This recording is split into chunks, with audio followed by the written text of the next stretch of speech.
Hey guys, we're back live at E3 from the PlayStation booth, and we're getting close to the end of the day, but we saved one of my favorite games for the end. I am joined by the one and only Mark Mann, and I want to talk Tekken 7. Oh, let's do it. So Sid, I'm very happy to be here. Hope you're having a good E3. I'm having a lovely E3. How about you? I'm having a great one, and excited to talk about a game that we both love. Oh yeah. Let's talk about Tekken. Oh yeah, I love Tekken. I've been playing it ever since the first game. I played each and every one, and I've been dying for a PS4 Tekken. Yeah. So what, at a high level, for somebody like me, outside of being on PS4 for the first time, what's the deal with Tekken 7? Why should I care? So Tekken 7, I mean, obviously the latest Tekken game that we've had was Tekken Tag Tournament 2 on the PS3, but now finally with Tekken 7 coming back more to its roots, the one-on-one fighting, it's an amazing chapter to just for any Tekken fan.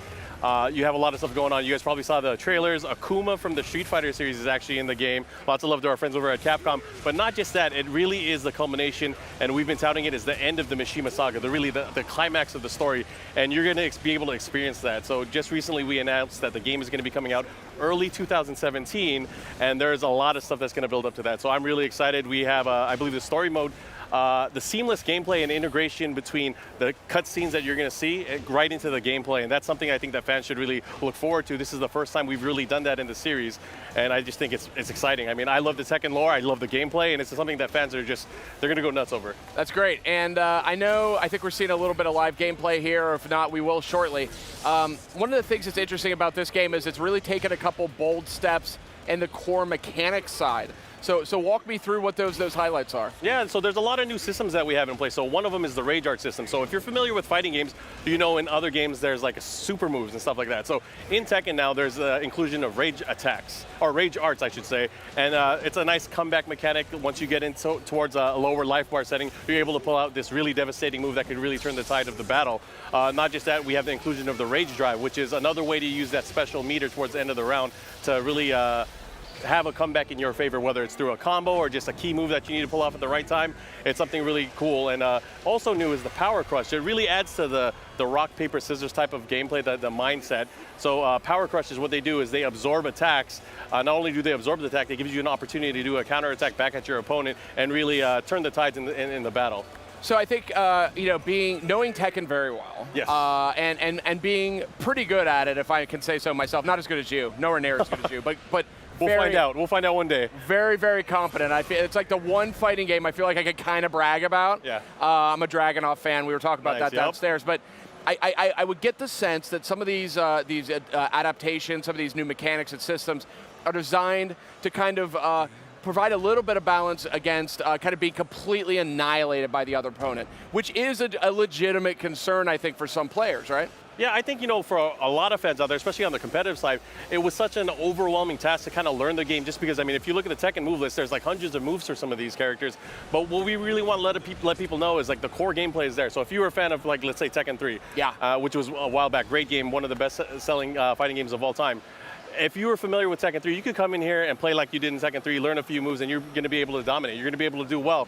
Not only that, if you did want to take it to the next level, actually learn the core aspects of the gameplay, the new screw system, everything, all that stuff, it'll be easy. It's not as hard as it used to be. There's a lot of system changes that were in place to make it easier for the player to play. But of course, if you want to master the game, that's still there as well. There's still a high learning curve. That's great. And I also know we have a bunch of new characters. I think Shaheen, we see here, right up here on the screen, you can look up here, he's new here. He's the character on the right. So tell me a little bit about how he fits into the rather large character roster. Yeah, so actually, if you're familiar with Tag Tournament 2, we had close to 50 characters in that game. This one, we kind of dialed it down, toned it back a little bit. So we have close to 30 characters on the roster for now. There's some characters that are still being worked on that we have not announced yet. But obviously Shaheen, a new fighter in the series. We actually have quite a few number of characters. So there's the cat girl, Lucky Chloe from Japan. We also have Kazumi Mishima, who plays an integral part of the storyline. Oh, this is the wife of Heihachi. The wife of Heihachi. That's amazing. Like, who knew he was, I guess. Yeah, I had no idea. But apparently she has a special connection with Akuma from the Street Fighter series, and they're going at it against Heihachi. Interesting. So not only that, there's a ton of new characters. Josie Rizal from the Philippines. There's all kinds of cool stuff. And I just hope that fans are looking forward to more announcements in the near future. So there's actually a lot of opportunities to play the game. And I think one of the biggest one is EVO next month, the biggest gaming competitive competitive gaming event in the world. If you guys check that out, Tekken 7 will obviously be a main game at that event. I hope everyone looks forward to that as well. Yeah, it's great. I know, I think that's the first one. Street Fighter 5 is going to be there too, right? Correct. It's going to be a massive, it's going to be a great game. PlayStation fans probably have a lot to look forward to just when it comes to fighting games in general, and EVO is one of those events. Absolutely, yeah. I mean, that's got to be the biggest lineup in EVO history. I mean, that's some serious business there. And you know, I'm looking at this arena here. We have live gameplay right now. Oh, you might Tekken remember 7. this one. Yeah, I'm looking at it and I'm like, I know this one. This is from Tekken 5. Correct. So this is the Dragon Nest stage, which is actually making its comeback from the Tekken 5 series, like you said. And what the development team is doing is they're taking a lot of feedback. They're trying to see what fans liked and what they did. So one of the cool things is they are bringing back retro stages. So this is Dragon's Nest. Awesome. So hopefully we'll see a lot more of this kind of stuff in the future. Maybe we will, maybe we won't. But either way, obviously it's harkening back to a lot of the old gameplay elements that we've come to know and love throughout the history of the Tekken franchise. Absolutely. Another thing that's worth calling out here about Tekken 7 is some new rendering technology, some new technology being harnessed here, kind of bringing the game up to kind of really modern spec with a lot of special effects. I think it uses Unreal now, Unreal right? Engine 4, that's correct. So I mean, obviously the graphical powerhouse, you guys can really tell. I mean, the stream sometimes won't do it justice, but once you actually see the game in person, you'll notice how beautiful it is, the different elements that are going on, whether it's weathering on clothing, the actual weather effects on the stage. They use a lot of detail that you can't really see and that you would really come to appreciate once you see it in person. So I hope everyone looks forward to that. That's great. And we got Akuma here. I got to check this guy out. So. And it's been an interesting saga, I think, with Street Fighter and Tekken kind of getting peanut butter in each other's chocolate here for a couple of years. I know there's a big one that everyone's hoping to see at some point. Won't get into that here, but at least we got Akuma. Talk to me a little bit about how Akuma fits into the roster. Actually, it's interesting that you bring that up. So the development team, Harada-san mentioned that they were actually looking to see how Akuma would do in Tekken 7 to kind of give them an idea of how and player feedback on how it would go for a possible Tekken Cross Street Fighter. But not only that, I think just from a player standpoint, and I've been playing Akuma a lot. He's my main character now in Tekken 7. Nice. His transition from the Street Fighter series, if you're familiar with how Street Fighter plays, it's a really seamless integration. I mean, you could play him how you did in Street Fighter. Not only that, he has a ton of new moves that make him more Tekken-like, and it's actually really exciting to see how he's made this transition into the 3D realm. Obviously, Tekken, we've been playing for a long time, so we're used to doing all kinds of different motions. But not only that, I think the Street Fighter moves, if you're used to the dragon punches, the fireballs, and all that stuff, they come out like butter. It's amazing. Yeah, and there he just did Shoryuken. Yeah. I don't know if he has a different name for him, but same idea. Yeah. Dragon Punch. Dragon Punch, indeed. So, yeah, one of the things, we were talking about this downstairs in the green room. Oh, boy. Oh, what he is hit it? the Raging Demon. So, I mean, if you're familiar with his finishing move from the Street Fighter series, he has that as well. That's his Rage art. Awesome. So, I was just talking about the devastating moves for the comeback, and he obviously finished off his opponent with that. So, that was great. So, the computer is doing work right there. So. Yeah. So, we had talked a little bit about kind of my love-hate relationship with the Bound, which has another name in Japanese that I cannot pronounce, but I call it the Bound. I think that's the sort of anglicized way to say it.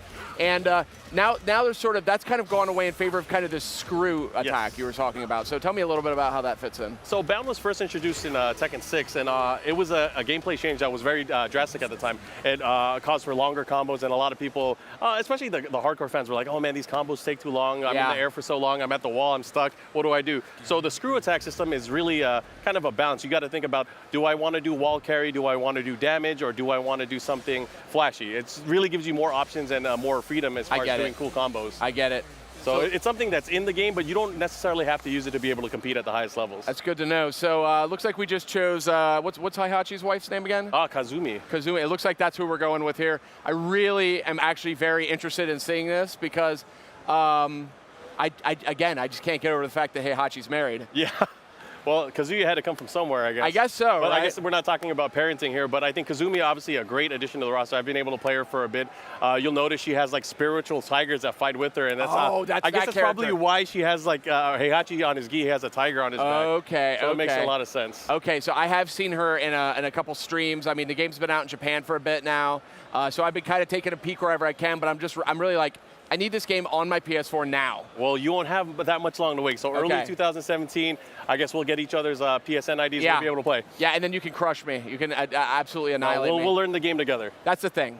See, my Tekken approach is, you can beat me a lot in the beginning, but I will slowly adapt to your character, and then I will begin to be unstoppable. That's kind of how I play. I think that's the great thing about Tekken, though. I think in general, there's a lot that you can learn from the game and from yourself, and you're able to adapt. Because like we were talking about earlier, not everybody plays the same. And there's always that learning curve where you're going to learn the matchups and learn the players. And I think that's going to be just a great thing for people to experience together, especially with online play. If you play Tag 2 online, you know the netcode's amazing. So I'm really looking forward to the title releasing early 2017. That's great. And arcade stick support, can you tell me anything about that scene right now? Everything's being worked out right now. Nothing's been finalized, obviously, but hopefully everything will be good to go and we'll be able to please the fans. That's awesome.